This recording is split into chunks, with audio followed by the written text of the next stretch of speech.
আমন্ত্রণ বিশ্ব বাংলায়, সঙ্গে আছে আমি সাদিয়া ইসলাম তৃষা। শুরুতেই সংবাদ শিরোনাম। হজের প্রাথমিক নিবন্ধন করেছেন 1087 জন, চলবে 30 নভেম্বর পর্যন্ত। খরচ কমাতে চেষ্টা করছে ধর্ম মন্ত্রণালয়।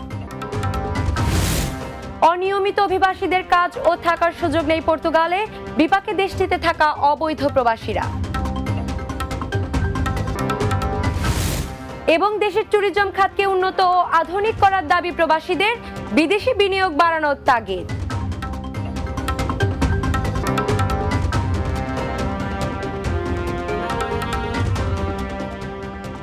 শুনছিলেন শিরোনাম, এবারে বিস্তারিত। 2025 সালে হজে যেতে এক মাসে প্রাথমিক নিবন্ধন করেছেন 1087 জন হজ যাত্রী। হজ পোর্টালের তথ্য অনুযায়ী শুক্রবার পর্যন্ত সরকারি মাধ্যমে 634 জন ও বেসরকারি মাধ্যমে 455 জন সহ মোট 1087 জন হজ যাত্রী প্রাথমিক নিবন্ধন শেষ করেছেন। হজ ধর্ম মন্ত্রণালয় থেকে জানা গেছে, ধর্ম বিষয়ক উপদেষ্টা সচিব ও হজ অনুবিভাগের অতিরিক্ত সচিব বর্তমানে সৌদি সফরে রয়েছেন। তারা সেখানে আগামী বছর হজযাত্রীদের বাড়ি ভাড়া এবং সৌদি প্রান্তের খরচের বিষয়ে নিশ্চিত হবেন। সৌদি হজ মন্ত্রের সঙ্গে ধর্ম বিষয়ক উপদেষ্টা আফম খালিদ হোসেন একটি বৈঠকও করবেন। উপদেষ্টার নেতৃত্বে প্রতিনিধি দলটি আগামী 7 অক্টোবর সৌদি আরব থেকে দেশে ফিরবে। এরপর চলতি মাসের শেষ নাগাদ হজ প্যাকেজ ঘোষণা করা হবে। এর আগে গত 1 সেপ্টেম্বর শুরু হয়েছে হজের প্রাথমিক নিবন্ধন। সরকারি বেসরকারি দুই মাধ্যমে হজে যেতে এই নিবন্ধন চলবে 30 নভেম্বর পর্যন্ত। ওয়ার্ক পারমিট ছাড়া বিদেশি কর্মীদের পর্তুগালে আসা নিষিদ্ধ করেছে দেশটির নতুন সরকার। ফলে কোনো অভিবাসী কর্মী কাজের ভিসা ছাড়া পর্তুগালে এলে তার আর নিয়মিত হওয়ার সুযোগ থাকছে না। হঠাৎ করেই এবং অপ্রত্যাশিতভাবে এমন সিদ্ধান্ত নিয়েছে পর্তুগাল সরকার, যার কারণে অনিয়মিত পথে আসা অভিবাসী কর্মীরা কাজের ভিসার জন্য আবেদনরত অবস্থায় দেশটিতে আর থাকতে পারবেন না। দেশটির অভিবাসন বিষয়ক নীতির প্রধান এবং উপমন্ত্রী রুই আর্মিন্দো ফ্রাইটার্স বলছেন, এ পরিবর্তন ইউরোপীয় বিধিবিধানের সঙ্গে সংগতিপূর্ণ। এনজিও প্রতিনিধিরা বলছেন, অভিবাসীদের বিরুদ্ধে সমাবেশ করা ডানপন্থী শক্তির চাপেই সরকার দেশটির অভিবাসন নীতিকে কঠোর করেছে। এমন সিদ্ধান্তের কারণে ইউরোপীয় দেশটির অর্থনীতিতে নেতিবাচক প্রভাব পড়তে পারে বলে শঙ্কা করছেন বিশ্লেষকেরা।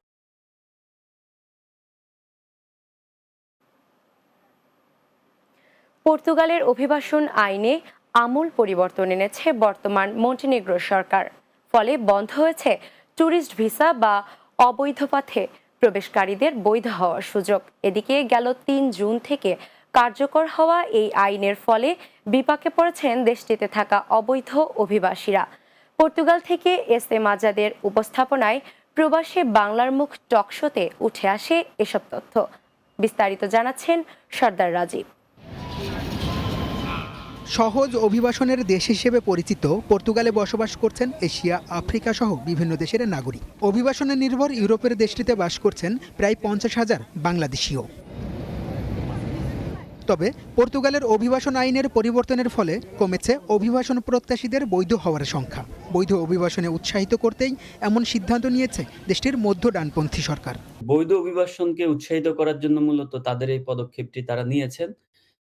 আমরা জানি যে এই পর্তুগালের যে ধরনের সুবিধা আগে ছিল, যে কেউ যে কোনোভাবে পর্তুগালে এসে তারা এখানে অভিবাসনের জন্য তারা আবেদন করার একটি সুযোগ ছিল, যেটির কারণে কিন্তু অবৈধ অভিবাসন অনেকাংশে উৎসাহিত হচ্ছিল। সবার মধ্যে এমন একটা মেসেজ চলে গিয়েছিল যে যেকোনোভাবে আমি যদি পর্তুগালে গিয়ে পৌঁছাতে পারি তাহলে সেখানে আমি বৈধ হওয়ার একটি সুযোগ পাবো। এটির যে মেসেজটি এটি কিন্তু বিভিন্ন দেশে বিভিন্ন পর্যায়ে গেছে।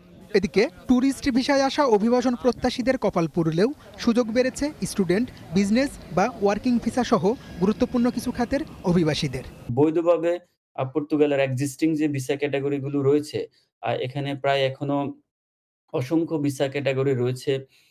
স্টুডেন্ট ভিসা থেকে শুরু করে business visa, retirement visa, digital nomad visa, তারপরে হচ্ছে job search visa, skill migration visa, volunteer visa থেকে শুরু করে এখনো প্রায় পপুলার প্রায় 10 থেকে 12টি ভিসা কনসেপ্ট রয়েছে, যেগুলোর মাধ্যমে এখনো পর্তুগালের যে কেউ এসে বৈধভাবে এখানে বসবাস এবং এখানকার যে অভিবাসনের যে সুযোগ সুবিধাগুলো রয়েছে সেগুলো তারা নিতে পারে।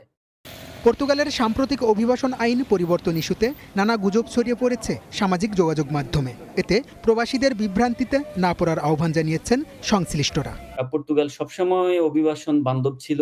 কোনো না কোনো ফর্মে তারা আসলে অভিবাসীদেরকে সুযোগ দিয়েছে এই দেশটিতে কাজ করা, থাকা এবং বসবাসের। Sardar Rajib, Bangla TV, news desk. দেশের ট্যুরিজম খাতকে উন্নত করতে সকল পর্যটন স্পটকে ঢেলে সাজানোর কথা জানিয়েছেন প্রবাসী বাংলাদেশিরা।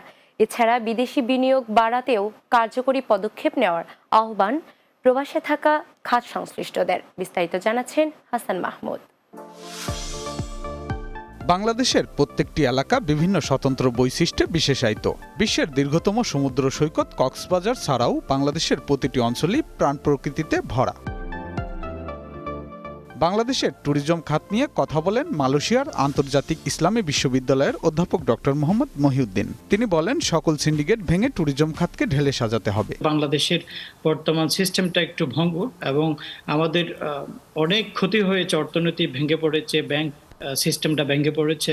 তো আমাদের এই ইনভেস্টমেন্ট, ফরেন ইনভেস্টমেন্টটাকে অ্যাট্রাক্ট করতে হবে। তিনি মনে করেন, দেশের ভেঙে পড়া অর্থনীতি চাঙ্গা করতে বিদেশি বিনিয়োগও বাড়াতে হবে। বাংলাদেশে ট্যুরিজম এরিয়াগুলো খুবই অ্যাট্রাকটিভ, এগুলোকে যদি ঢেলে সাজানো যায় এবং ইন্টারন্যাশনাল ট্যুরিস্টকে আমরা অ্যাট্রাক্ট করতে পারি, এক্ষেত্রে আমাদের দেশের জন্য অনেক ইনকাম সোর্স হবে বলে আমি মনে করি। অন্যান্য সেক্টরের মতো ট্যুরিজম সেক্টরের ব্যাপারে ব্যবস্থা নেবে অন্তর্বর্তীকালীন সরকার, এমন প্রত্যাশা খাত সংশ্লিষ্টদের।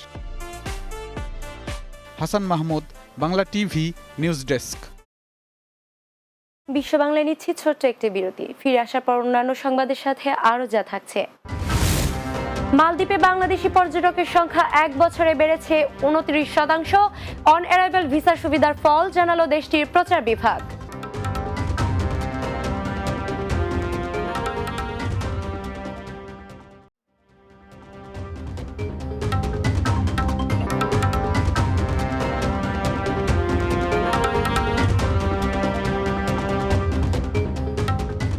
বিরতির পর বিশ্ব বাংলায় স্বাগত আরও একবার।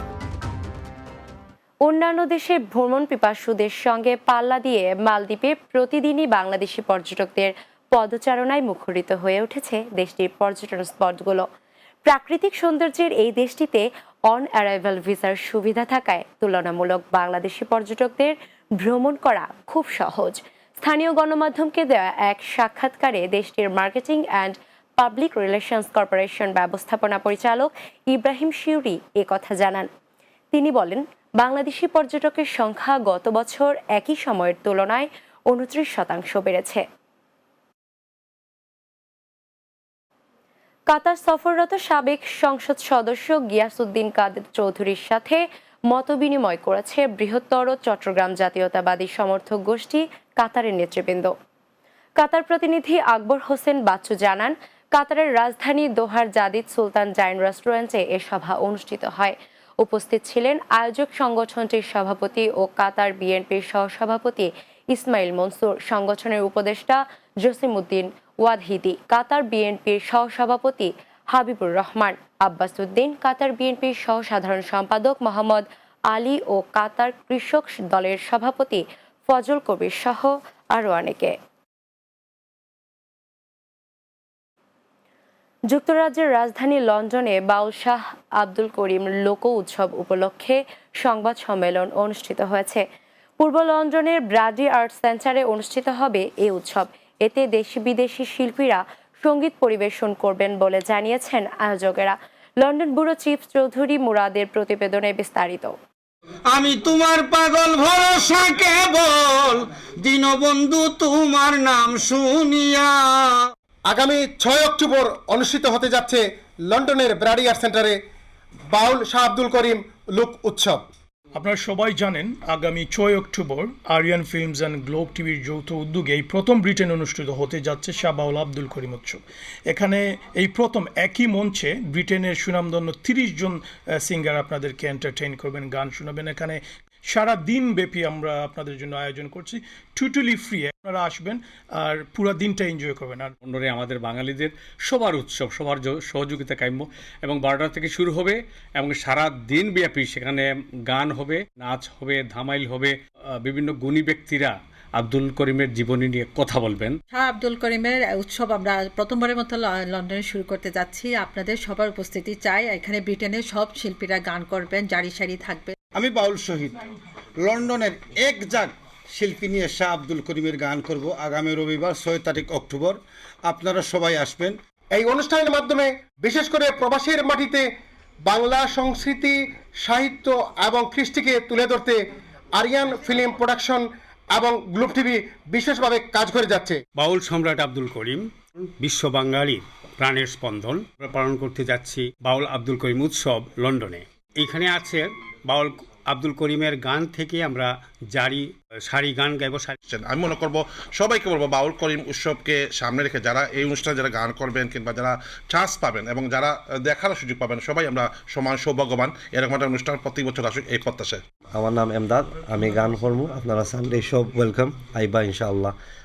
এটা হবে ব্র্যাডি আর্ট সেন্টারে আগামী 6 অক্টোবর রবিবার পরে দুপুর 12টা থেকে রাত 10টা পর্যন্ত থাকবে বাউল আব্দুল করিম নিয়ে তথ্যচিত্র, গান, জারি গান, সারি গান এবং আরও অনেক কিছু। এদের মাধ্যমেই বাংলার সংস্কৃতি আরও বিকশিত হবে এমনই প্রত্যাশা রেখেছেন প্রবাসীরা। Chowdhury Murad, Bangla TV news, London. শেষ করছি বিশ্ব বাংলা যাওয়ার আগে সংবাদ শিরোনামগুলো আরও একবার। হজের প্রাথমিক নিবন্ধন করেছেন 1087 জন, চলবে 30 নভেম্বর পর্যন্ত। খরচ কমাতে চেষ্টা করছে ধর্ম মন্ত্রণালয়। অনিয়মিত অভিবাসীদের কাজ ও থাকার সুযোগ নেই পর্তুগালে, বিপাকে দেশটিতে থাকা অবৈধ প্রবাসীরা। দেশের ট্যুরিজম খাতকে উন্নত ও আধুনিক করার দাবি প্রবাসীদের, বিদেশি বিনিয়োগ বাড়ানোর তাগিদ। এবং মালদ্বীপে বাংলাদেশি পর্যটকের সংখ্যা 1 বছরে বেড়েছে 29%। অন অ্যারাইভাল ভিসা সুবিধার ফল, জানালো দেশটির প্রচার বিভাগ।